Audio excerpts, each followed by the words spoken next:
Si tú estás con nosotros por la primera vez, déjame decirte que nosotros estamos en nuestra serie de las 10 verdades fundamentales. Yo quiero que ustedes me ayuden mientras prepara tu hojita, tu Biblia, tu bolígrafo, tu lapicero. Vamos a repetir en voz alta las 8, pero vamos a entrar a las 9 verdades fundamentales. La próxima semana creo que vamos a tener unos niños haciendo los gestos porque yo no me aprendí todos. Ellos van a hacer para nosotros. Verdad fundamental número 1. La Biblia es la verdadera palabra de Dios. Verdad fundamental número 2. Digan. La número 3. Se puede subir más esa voz, ¿eh? La número 4. La verdad fundamental número 5. La verdad fundamental número 6. La verdad fundamental número 7. Un más fuerte ahora, la número 8. La verdad fundamental número 9 para hoy. La iglesia es la familia de Dios para siempre. Me encanta pensar en esto. En la iglesia como la familia de Dios. Más que una religión o más que dogmas, la iglesia es una familia. Otro día estaba hablando con mi esposa y como nosotros llevamos tantos años fuera de Brasil, muchos años. Yo salí de Brasil en el 91 con ella y nos fuimos a México, donde pasamos casi 4 años ahí. Luego llegamos a Tucson, Arizona, luego a la Florida.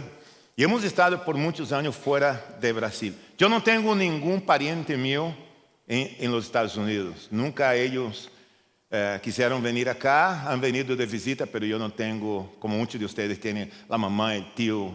Algunos de ustedes no quisieran tener tantos, pero bueno. Que no te puede ayudar con eso, ¿ok? Algunos tienen demasiado. Usted es bendito, pastor, no tiene a nadie. No digas eso. Entonces, en los lugares donde hemos pasado, literalmente, como hablamos ella y yo, la iglesia ha sido nuestra familia. Nuestras mejores relaciones están en la iglesia, nuestras amistades. Los momentos de lucha, de dolor que hemos pasado como familia, la iglesia ha estado a nuestro lado. Hemos llorado juntos, nos hemos gozado juntos, hemos pasado por pruebas y luchas. Hemos podido en la iglesia dedicar a babies que han recién nacido. También hemos tenido que hacer muchos funerales. Hemos casado a varias personas. Y nuestra vida, al final del día, durante todos esos años, es la iglesia y es lo mejor que nos ha pasado a nosotros en la historia de nuestra vida es la iglesia como familia. Y esa es una familia en que nosotros viviremos con esa familia para toda la eternidad. Es la familia de Dios. Y déjame decirte algo, te voy a ser muy sincero contigo. Si tú no te has sentido en casa, no has sentido familia, es porque tú no has querido.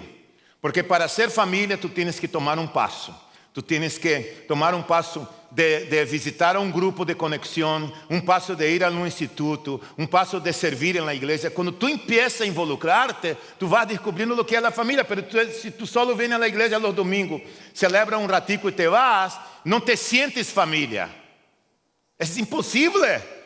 Entonces, una cosa es ser parte de la familia, estar en la familia, servir en la familia y compartir como familia. Orar junto como familia y crecer como familia. Me fascina esto, me encanta ver esto. He dedicado a varios bebés aquí en la iglesia que hoy son adolescentes. He dedicado a adolescentes que hoy son jóvenes adultos que se casaron, ya tienen hijos. Me acuerdo de varios matrimonios que he casado y estoy sentado allá y miro que entra con sus babies, como es increíble. Ellos siguen la iglesia, traen sus hijos a la iglesia porque es el mejor lugar que tú puedes tener para ayudar en el crecimiento de tus hijos es traerlos a la iglesia. Traerlos al templo para que ellos también puedan disfrutar de una linda y hermosa relación. Ahora, cuando hablamos de iglesia, ¿alguna vez tú te has puesto a pensar cómo empezó la iglesia? ¿Cuál fue la primera iglesia? Bueno, depende para quién tú preguntes. Porque si tú preguntas a diferentes tipos de personas, te van a dar diferentes respuestas. Algunos dicen que la primera iglesia fue la iglesia universal que empezó tantos años y que Pedro fue el primer líder de la iglesia. Pero ¿cómo empezó la iglesia? ¿Y cómo vivían los primeros cristianos en la iglesia primitiva? ¿Cómo era la vida de ellos? ¿Qué practicaban ellos? Déjame contarte algo rápidamente acá. Si tú eres un estudiante de la Biblia, o si tú no has estudiado todavía la Biblia, déjame decirte que cuando Jesús estaba en la tierra, Él recordaba siempre a los discípulos: un día yo me voy a ir, yo iré a mi Padre, pero mi Padre va a enviar un consolador. Va a enviar el Espíritu Santo para que esté con ustedes y ustedes no estén huérfanos. Para que no se queden huérfanos cuando yo me vaya, mi Padre va a enviar el Espíritu Santo para que esté con ustedes. Y Dios había prometido, Jesús había dicho. Hasta que entonces hubo un tremendo pachangón en la ciudad de Jerusalén, llamado el pachangón del Pentecostés. Pentecostés era 50 días después de la cosecha.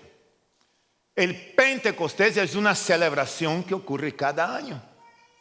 Entonces, en esta fiesta vienen varios extranjeros de todos los lados. Es como pensar aquí en Palm Beach, una celebración muy grande, y viene gente de África, viene gente de Europa, viene gente de Latinoamérica, de diferentes idiomas, pero la gente no habla un idioma en común. Cada quien hablaba su propio idioma, pero todos venían a Jerusalén para la fiesta del Pentecostés. Gente adinerada, gente pobre, gente que no tenía dónde quedarse, no tenía un hotel para estar, gente que tenía que caminar y viajar millas y millas y millas para venir a la fiesta del Pentecostés.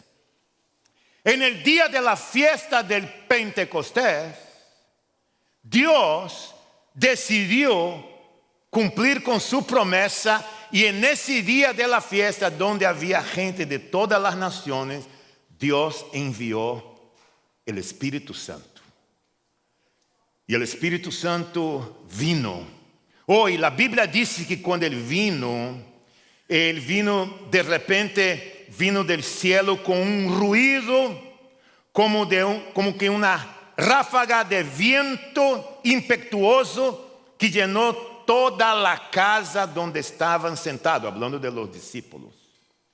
Y les aparecieron lenguas como de fuego. No era lengua de fuego, pero era lengua como de fuego, que repartiéndose se reposaron sobre cada uno de ellos. La multitud, atónita, sin saber lo que estaba pasando, de pronto la gente empezó a hablar y no sabían lo que estaba ocurriendo. La gente no se entendía y se preguntaba: ¿qué está pasando aquí?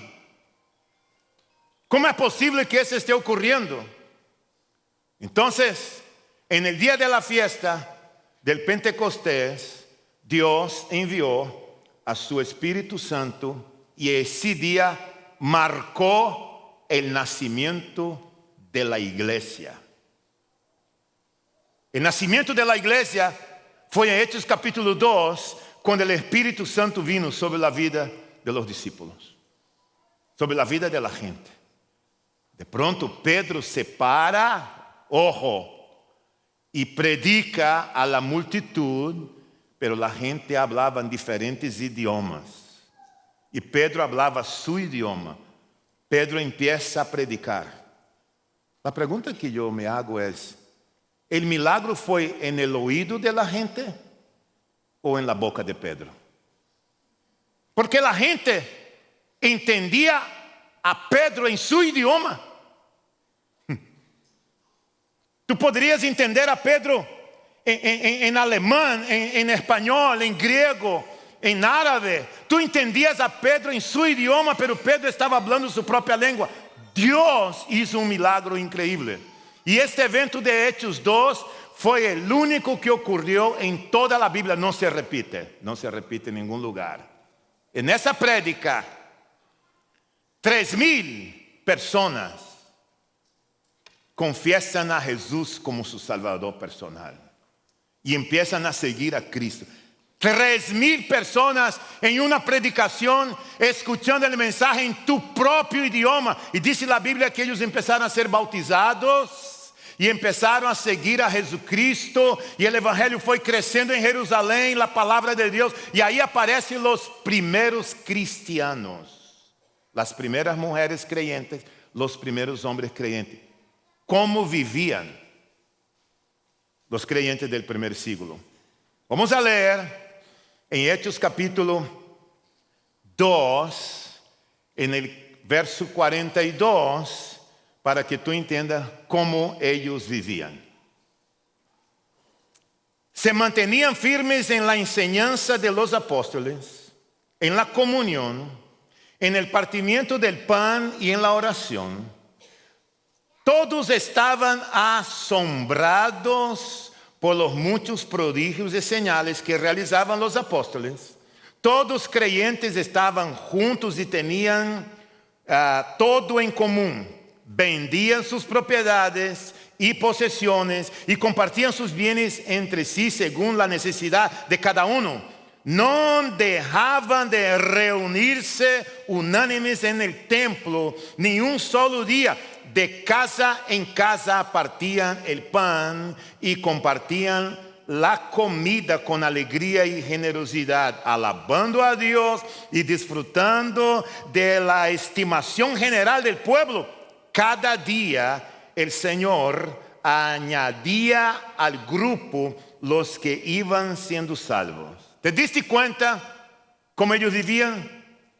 Bueno, rápidamente, como ellos vivían de acuerdo al texto. Dice el texto que ellos estudiaban juntos la doctrina de los apóstoles. Bueno, ellos no tenían la Biblia completa como nosotros tenemos hoy.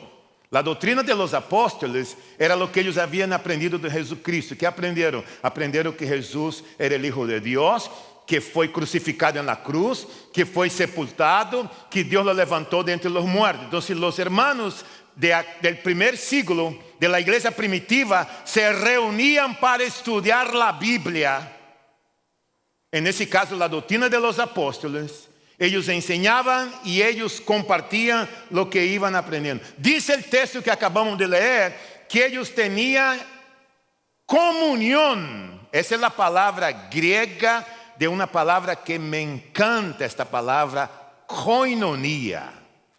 La koinonia es la comunión. Koinonia no es solamente estar juntos, porque estar juntos puede que tú estés reunidos, pero no estás unidos. En un salón puede haber un grupo de personas reunidas, desunidas.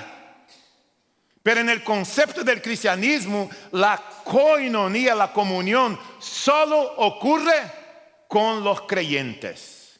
Entonces, entre creyentes, nosotros tenemos koinonia, comunión. Cuando venimos al templo, cuando estamos en un grupo estudiando la Biblia, cuando tú estás orando, cuando tú compartes con un hermano, cuando tú escuchas a alguien, cuando tú estás en koinonia y tienes comunión.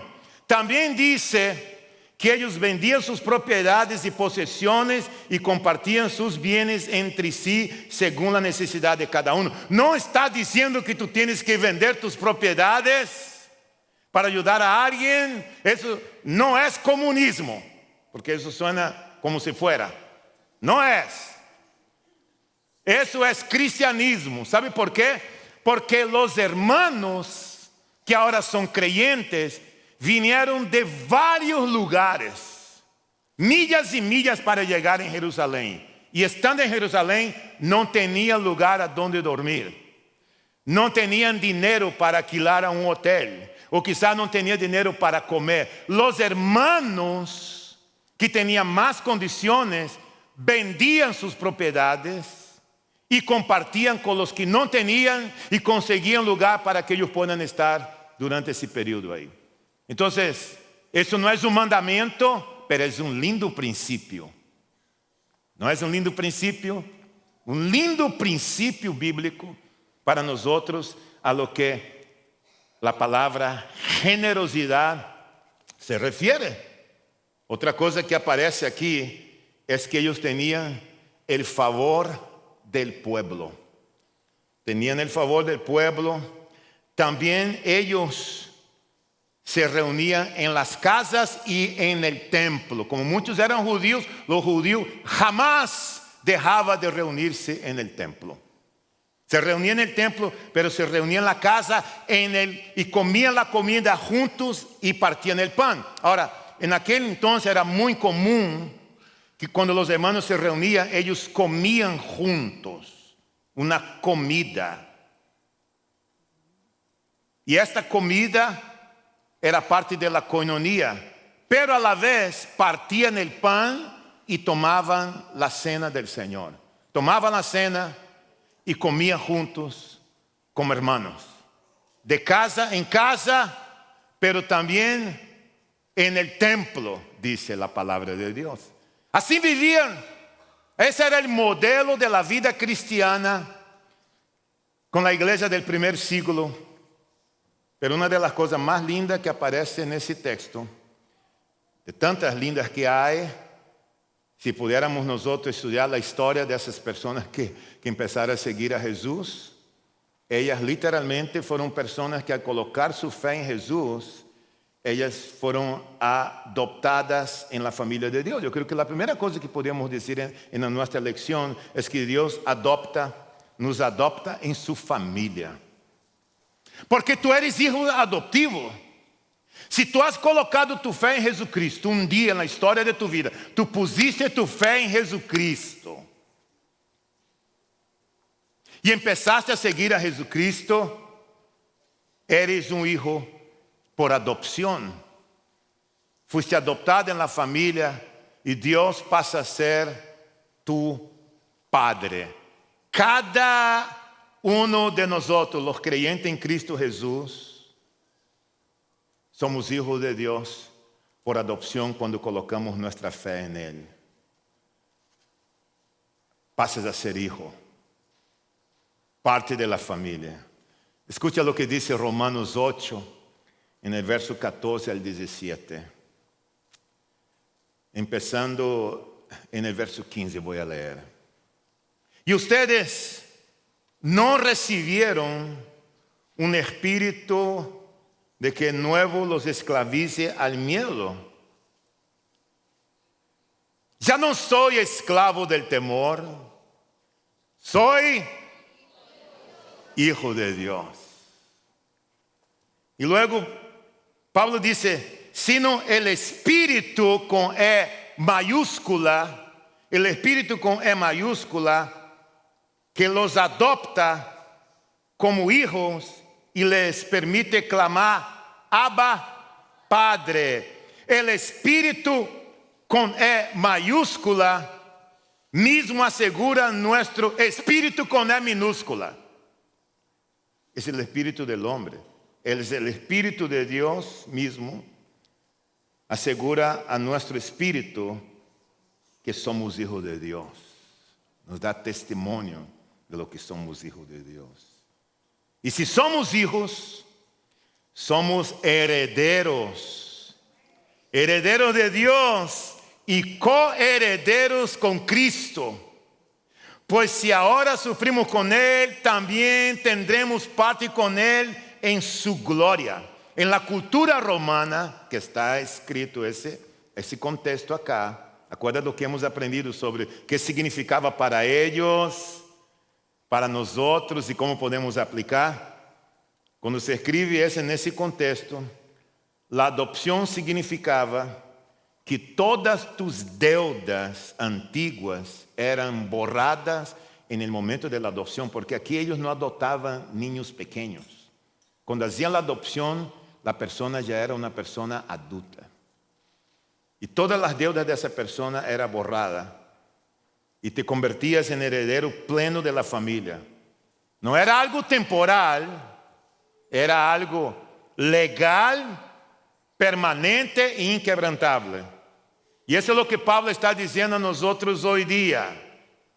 Cuando somos adoptados en la familia, Él borra todas nuestras iniquidades. Somos adoptados para siempre como hijos de Dios, como hijas de Dios. Estaba leyendo otro día que en el estado de la Florida, sobre la cuestión de la adopción, cuando una pareja quiere adoptar, tú entras en un proceso largo, enorme, tienes que pasar varios aspectos legales para finalmente pararte frente al juez, para que el juez te declare el padre de este niño, de esta niña. Entonces, en el estado de la Florida, te voy a leer ese documento, parte del documento que el juez dice a los papás que están a punto de recibir al hijo por adopción. Entonces, si alguna vez dice, has presenciado una adopción en el estado de la Florida, habrás oído las palabras del juez, no del pastor, no del cura, del juez. El juez dice, los padres están ahí, y el juez dice, ¿entiende usted que al adoptar este niño será su hijo y heredero legal? Todos los derechos, privilegios y obligaciones de un hijo nacido de ustedes. Luego el juez dice, ¿entiende usted que este juicio final de adopción creará una relación entre usted y este niño, así como todos los familiares de ambos, tal como si este niño fuera un descendiente biológico nacido dentro de su matrimonio? Cuando los padres dicen, sí, lo entendemos, sí, lo aceptamos. Cuando ellos dicen sí a estas preguntas, el juez dictamina que ahora son madre y padre legales de este valioso niño. No solo esto, es tanto así que se crea un nuevo certificado de nacimiento para este niño, en el cual los padres aparecen como su verdadero, legítimo y eterno padre y madre. Es impresionante, ¿no? Cuando tú eres adoptado en la familia de Dios, no somos huéspedes en la casa. Tú no eres una visita en la casa. No estamos en libertad condicional. Somos miembro pleno de su familia, herederos con Cristo, y esto es por toda la eternidad. Aleluya. Somos herederos, verdaderos hijos de Dios. Él nos ha adoptado cuando colocamos nuestra fe en Él. Y una cosa importante dentro de ese contexto, si tú te pones a pensar conmigo de lo lindo, de lo hermoso que es esto, es que la familia de Dios, ella está dedicada a varias cosas, pero te quiero mencionar 3 cosas que la familia de Dios está dedicada. Si tú quieres apuntar en tu hojita. La familia de Dios está dedicada a enseñar la Biblia. Enseñar la Biblia. La familia de Dios está dedicada a edificar familias. Y está dedicada a amar al prójimo. ¿Lo apuntaste? Esa es nuestra misión como familia, aquí en la casa. Enseñar la Biblia. Y nosotros nos importa, nos interesa mucho que ustedes puedan conocer la Biblia. Y nosotros enseñamos la Biblia en el instituto los miércoles. Enseñamos la Biblia el domingo por la mañana en el servicio. Enseñamos la Biblia a los niños. Enseñamos la Biblia a los jóvenes. Enseñamos la Biblia a los grupos en las casas. Grupos que se reúnen en las casas. Nosotros enseñamos la Biblia. Ese es el fundamento número 1 para nosotros como familia. Ese es lo que nos mantiene. La Biblia es la verdadera palabra de Dios. Y nos interesa enseñar la Biblia al pueblo. Pero también nos interesa edificar familias. ¿Y cómo edificamos familia? O edificamos familias ayudando a los jóvenes que se quieren casar y puedan tener una consejería prematrimonial antes de entrar en el matrimonio. Edificamos familias ayudando a los matrimonios. Y si tú no sabías, tenemos grupos de matrimonios en las casas aquí en la iglesia. Tenemos grupos de matrimonio que se reúnen en la iglesia para estudiar. Edificamos familia cuando traemos los babies aquí enfrente con papá y mamá y los niños. Y tenemos la dedicación de padres y hijos, estamos edificando familias. Edificamos familia cuando enviamos nuestros hijos a los campamentos. En el campamento ellos aprenden la Biblia, estamos edificando la vida de ese muchacho. Cuando ellos van al viaje misionero que tenemos cada año. Cuando los niños tienen su campamento, ellos están creciendo y estamos ayudando a ese niño a edificar familia. Cuando graduamos los chicos de high school aquí, estamos orando por ellos y se van a la universidad, queremos edificar sus vidas para que cuando ellos se vayan de aquí, ellos puedan llevar con ellos la palabra de Dios. Las mujeres cuando se reúnen una vez al mes acá, como se reunieron ayer, estamos edificando familias mientras las mujeres estudian la palabra de Dios. Y también nos dedicamos a amar al prójimo. Y amar al prójimo para nosotros, estamos comprometidos con muchas cosas aquí en la ciudad, con muchas organizaciones de poder ayudar y amar al prójimo. Y una mejor forma de amar al prójimo en esta Navidad es que tú pudieras ayudarnos a amar a los niños de la ciudad de Lake Worth. El año pasado llevamos 300 regalos para los niños, la mayoría son niños de Guatemala y Centroamérica en Lake Worth este año, hablando con el pastor Jesús de la iglesia que está allá. Nosotros vamos a volver allá y necesitamos la ayuda de ustedes.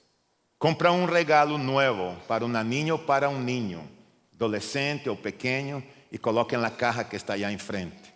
Tenemos 3 semanas solamente para hacer esto. Esa es una manera en que tú puedes amar al prójimo. La otra cosa linda de ese texto que acabamos de leer es que la familia de Dios es permanente. La familia de Dios es permanente. Déjame decirte algo antes de orar contigo.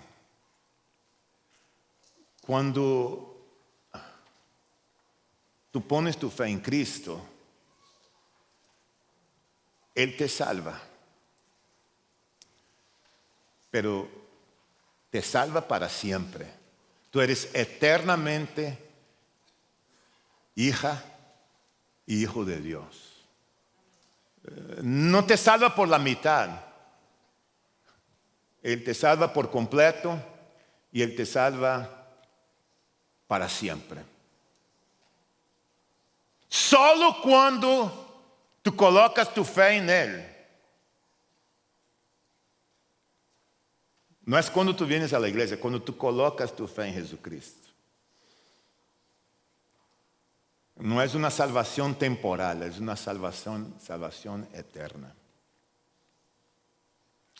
A veces yo me pongo a imaginar en mi pobre cerebro, que a veces nosotros los hombres, solo los hombres nos entendemos en esto.